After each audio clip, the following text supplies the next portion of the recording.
Hello and greetings, everyone. My name is Mark De La Rosa, and I'm with the City and County of San Francisco Office of the Controller. Today, our team from the Controller's Office will walk you through SF Responds, which is an initiative that we started to assist you, nonprofit organizations, and special districts in San Francisco to learn about grants and other funding opportunities to assist you in recovering your organization's eligible costs in response to the COVID-19 pandemic.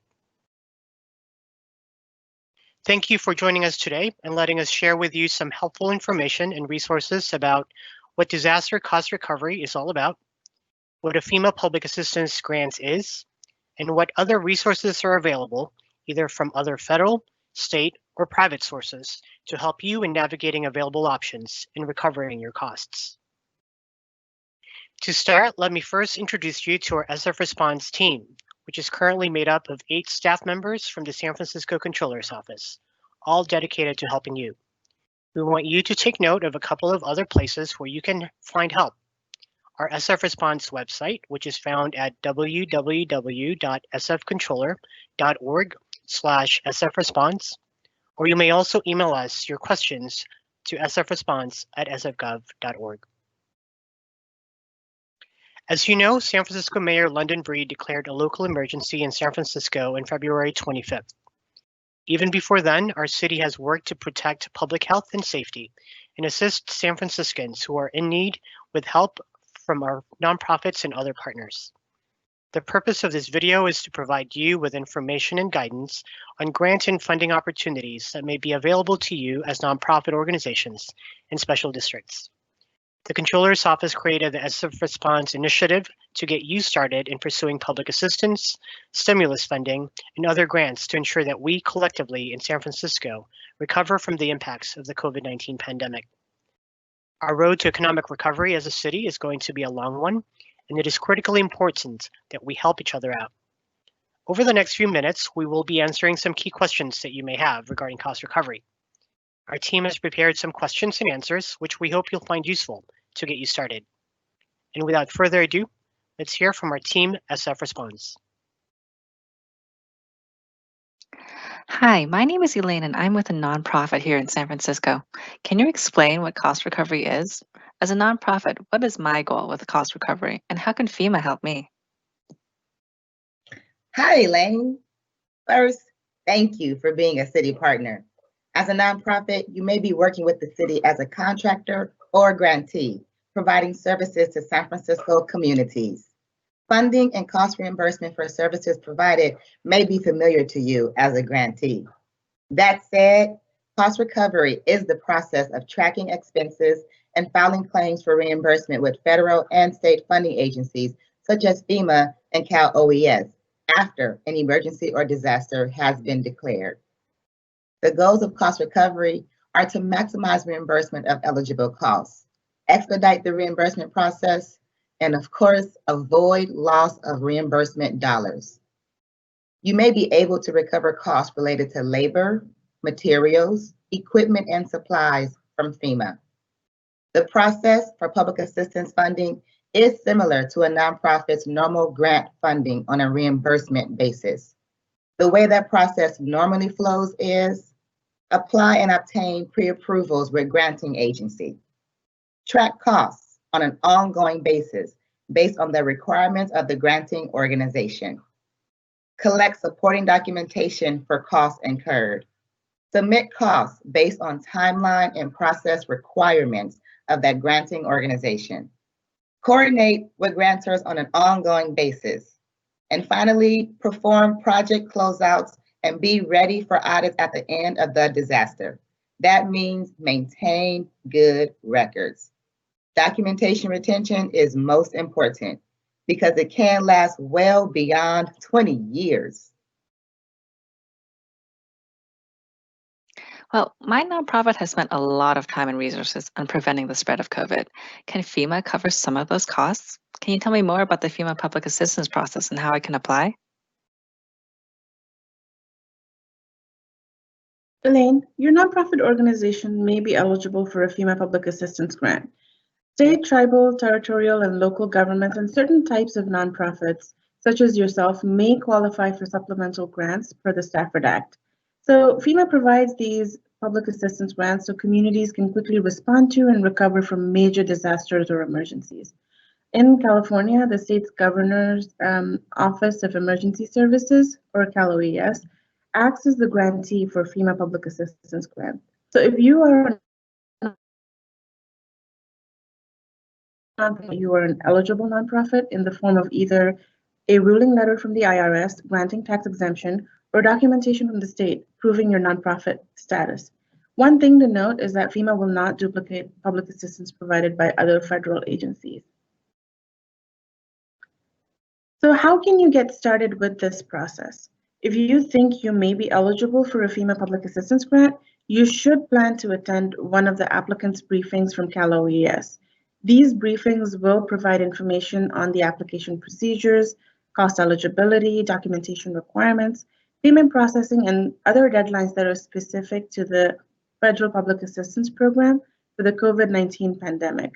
You will also need to create a grants portal account and submit the request for public assistance digitally from the account.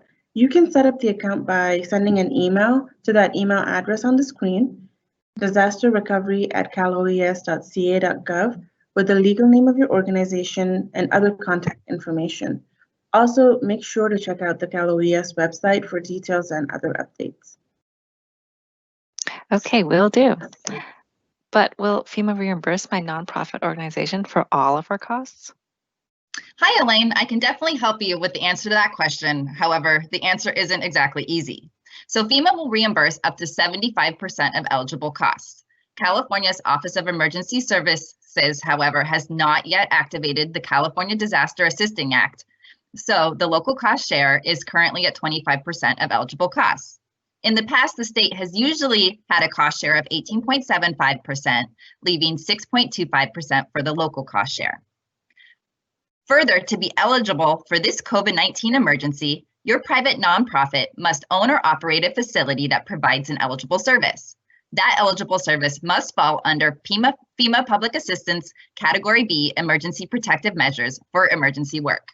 Within Category B, there are then 10 further cost categories defined that FEMA will reimburse. And those cost categories include management, control, and reduction of immediate threats to public health and safety. So that includes management costs, training specific to the declared event, and disinfection of eligible public facilities. Emergency medical care, which includes non-deferrable medical treatment for infected persons in a shelter or temporary medical facility, related medical facility services and supplies, temporary medical facilities, medical waste disposal, and emergency medical transport. Beyond that, there's medical sheltering for eligible populations, and also household pet sheltering and containment actions related to household pets in accordance with CDC guidelines. Next, there's also the purchase and distribution of food, water, ice, medicine, and other consumable supplies. And here is where we include personal protective equipment and hazardous waste materials. Also, there's the movement of supplies and persons, security and law enforcement, communications of general health and safety information to the public, search and rescue to locate and recover members of the population requiring assistance, and finally, reimbursement for force account overtime costs. Thanks. So what type of documentation do I need to submit to FEMA? Elaine, your documentation should provide enough details to answer the following questions: who, what, where, when, why, and how much.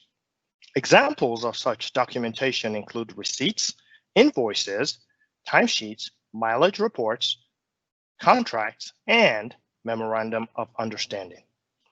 Please make sure to take appropriate measures to protect the personal identifiable information that you may have collected.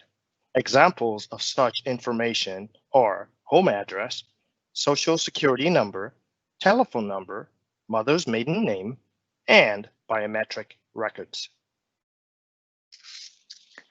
What about the costs that FEMA will not cover? What other avenues are there for recouping those costs?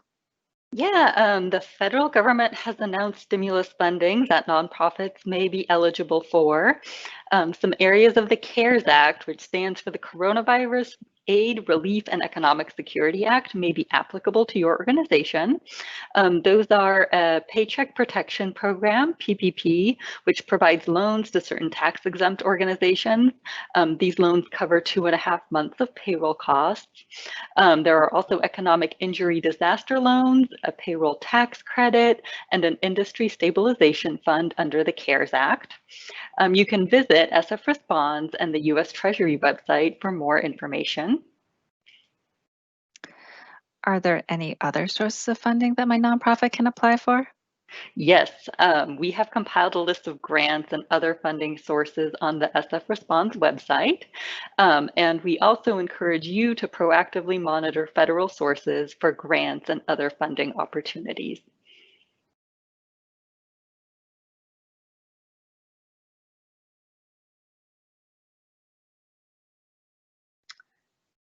So, Elaine, are you ready to get started with recovering costs from COVID-19 for your nonprofit? Yes, I am. Well then, attend the applicant briefing with the California Governor's Office of Emergency Services. More dates have been added through May 29th.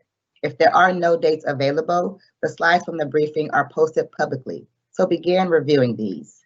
Also, stay tuned for a Q&A session with the Controller's Office SF Response team.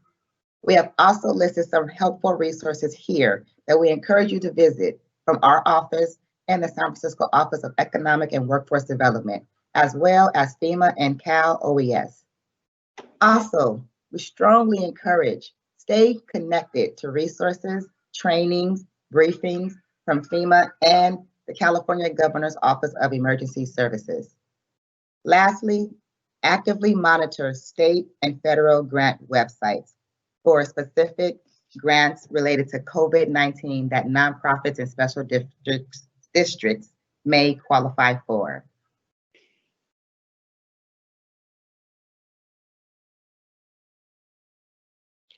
And that concludes our presentation for today. We thank you for your time. And again, the SF Response team is here to help.